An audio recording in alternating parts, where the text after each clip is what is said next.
It's not late the startup ಸ್ನೇಹಿತರೆ, ಎಲ್ಲರೂ ಹೇಗಿದ್ದೀರಾ? ನಾನು ಕರ್ತನಲ್ಲಿ ಸಂತೋಷವಾಗಿದ್ದೇನೆ.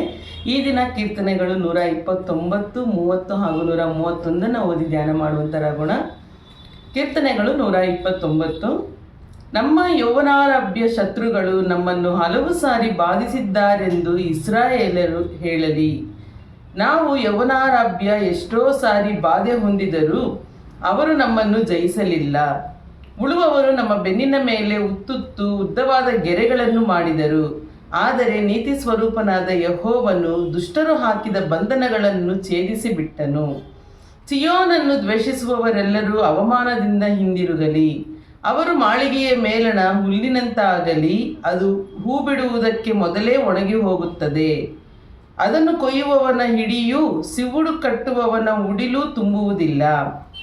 ಹಾದು ಹೋಗುವವರು ಯೆಹೋವನು ನಿಮ್ಮನ್ನು ಆಶೀರ್ವದಿಸಲಿ ಎಂದು, ಯೆಹೋವ ನಾಮದಲ್ಲಿ ನಿಮ್ಮನ್ನು ಆಶೀರ್ವದಿಸುತ್ತೇವೆ ಎಂದು ಹೇಳುವುದಿಲ್ಲ. ಕೀರ್ತನೆಗಳು 130. ಯೆಹೋವನೇ, ಜಲಾಗಾರದಲ್ಲಿದ್ದು ನಿನ್ನನ್ನು ಕೂಗಿಕೊಳ್ಳುತ್ತೇನೆ. ಕರ್ತನೇ, ನನ್ನ ಮೊರೆಯನ್ನು ಕೇಳು. ನನ್ನ ವಿಜ್ಞಾಪನ ಶಬ್ದಕ್ಕೆ ಕಿವಿದೆರೆ. ಕರ್ತನೇ ಯಾಹುವೆ, ನೀನು ಪಾಪಗಳನ್ನು ಎಣಿಸುವುದಾದರೆ ನಿನ್ನ ಮುಂದೆ ಯಾರು ನಿಂತಾರು?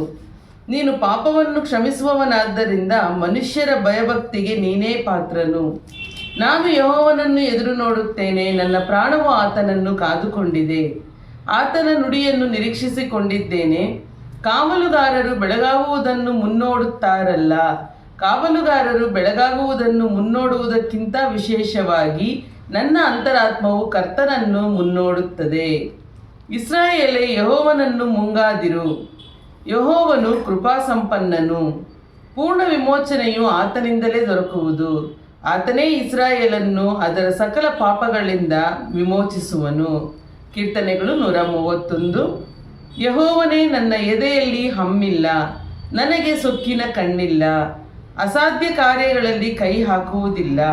ನಿಜವಾಗಿ ನನ್ನ ಮನಸ್ಸನ್ನು ಸಮಾಧಾನಪಡಿಸಿದ್ದೇನೆ. ತಾಯಿಯ ಬಳಿಯಲ್ಲಿರುವ ಮೊಲೆ ಬಿಡಿಸಿದ ಕೂಸಿನಂತೆ ನೆಮ್ಮದಿಯಿಂದಿದೆ. ನನ್ನಲ್ಲಿ ನನ್ನ ಮನಸ್ಸು ಮೊಲೆ ಬಿಡಿಸಿದ ಕೂಸಿನಂತಿದೆ. ಇಸ್ರಾಯೇಲೇ, ಇಂದಿನಿಂದ ಯುಗಯುಗಕ್ಕೂ ಯೆಹೋವನನ್ನೇ ನಿರೀಕ್ಷಿಸಿಕೊಂಡಿರು. ಹಲ್ಲೆಲೂಯಾ. ದೇವರ ಪರಿಶುದ್ಧ ನಾಮಕ್ಕೆ ಸ್ತೋತ್ರವಾಗಲಿ. ಈಗ ಓದಿದಂತಹ ವಾಕ್ಯಗಳು ನಿಮಗೆ ಆಶೀರ್ವಾದಕರವಾಗಿತ್ತು ಅಂತ ಹೇಳಿ ನಾನು ವಿಶ್ವಾಸಿಸ್ತೇನೆ. ನೀವೇನಾದರೂ ನಮ್ಮ ಚಾನೆಲ್ನ ಮೊಟ್ಟ ಮೊದಲ ಬಾರಿಗೆ ನೋಡ್ತಾ ಇರೋದಾದರೆ ದಯವಿಟ್ಟು ಚಾನೆಲ್ನ ಸಬ್ಸ್ಕ್ರೈಬ್ ಮಾಡ್ಕೊಳ್ಳಿ. ದೇವರ ವಾಕ್ಯವನ್ನು ನಿಮ್ಮ ಫ್ರೆಂಡ್ಸ್ ಆ್ಯಂಡ್ ಫ್ಯಾಮಿಲೀಸ್ಗೂ ಕೂಡ ಶೇರ್ ಮಾಡಿ. Thanks for watching. God bless you. Have a good day.